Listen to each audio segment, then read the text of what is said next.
అమిత్ షా గారు మాట్లాడారు. మీరు ఈ రోజు అక్కడ పార్లమెంట్ లో ఉన్నారు అంటే రాజ్యాంగాన్ని కల్పించి రాజ్యాంగాన్ని అంబేద్కర్ గారు కల్పించారు కాబట్టి ఈ రోజు మీరు అక్కడ పార్లమెంట్ లో మాట్లాడుతున్నారని సందర్భంగా తెలియజేస్తున్నాం.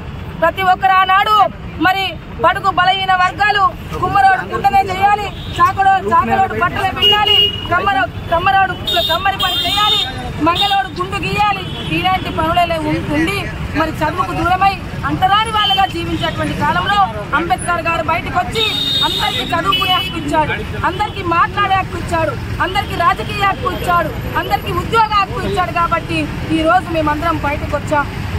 శాస్త్రీయంగా ఒక విషయాన్ని పరిశీలించి పరిశోధన చేసి దానిపైన చర్చ జరిగి అది ముందుకు వచ్చినటువంటి అది శాస్త్రీయంగా ఉంటుంది. కాబట్టి దయచేసి అమిత్ షా గారు మీరు మాట్లాడింది తప్పు, నేను మాట్లాడింది తప్పని సంపన్న వర్గాల భారతదేశ ప్రజలకు క్షమాపణ చెప్పి